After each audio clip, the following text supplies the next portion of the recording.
About how to dig into charts a little bit more. Charts are really great. They do give you a lot of information, but at some point you might want to dig in a little bit further to get even more information on particular students or groups of students. So right up here, we're going to build our chart really quickly. I'm actually just going to keep it wide open so we can see a lot of data.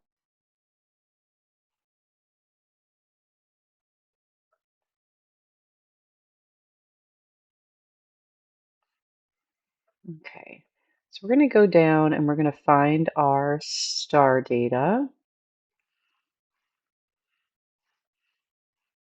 You can see how much information is already in the system for you to utilize. So here's our star reading data. I am going to change it to performance levels. Okay. So if you remember from a previous video, I mentioned that all of these are clickable. So not only can you hover over them and get a little bit more information, but you can also click into them. So I'm going to go ahead and just click into this data set right here. So this is fourth grade, level 2. One thing that's really important to see here is that up at the top, even though I clicked on winter fourth grade, these are all the different bars that were in that chart. So you can click through and change what you're looking at, and it's going to give you a different data set. These normally you would see student names, and then when you hover, you would see their faces. Because I have top secret mode, you can only see the student IDs. Right up here under where it says level 2, so this is the color that I clicked on. I clicked on that level 2 mark. However, if I wanted to change and say I want to look at fourth grade data from 23-24 winter, but I want to see who met the standard, then I can toggle to that. But we're going to stick right here. And again, everything's clickable. So if I had a particular student here that I wanted to select, I could select that student. And now this is all of the data that's coming over from our STAR assessment.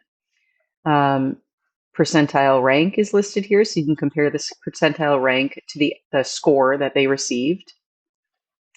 You can see that they are on watch currently, their grade level equivalency. I mean, just a lot of information. You can even see how much time they spent on the assessment. As you scroll down here, what I really wanted to show you was this Lexile score. So we do have the Lexile scores coming over from EduClimber. There are a couple different ways to see the Lexile scores, but this is one of them. So that's just really important. You'll also see in the math scores there, you'll see quantile scores. All right. You'll notice that as a special educator or interventionist, when you click on these students, you can add a tag to them. We're going to talk about tags in another time, but I just want to let you know that when you select multiple students, you can tag a student. Tagging would be like if you wanted to just tag them as being below the standard, or if you wanted to tag them because they're in a particular group. It just helps to organize data, and you can also filter by those tags. All right, again, let's click on another one here. Lots of really valuable data in there. Okay. Also within here, as we're digging in a little deeper, you can see over here on the side, it says subskills. I can click on subskills.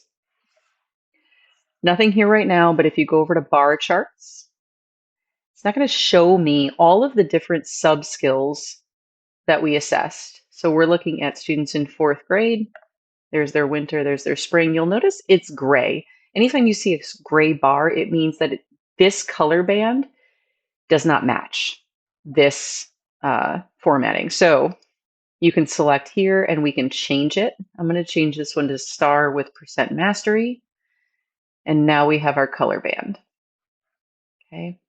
Again, you can blow this up and you can click your 3 dots and you can display your numbers on your chart. You can click on these as well. So you can just keep, you can see, you can just keep digging further and further in. Lots of different information here. We have literature, craft and structure, language, key ideas and details. Math has even more than this. So there's a ton of information here.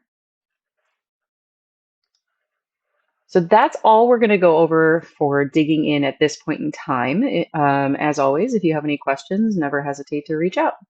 Thanks.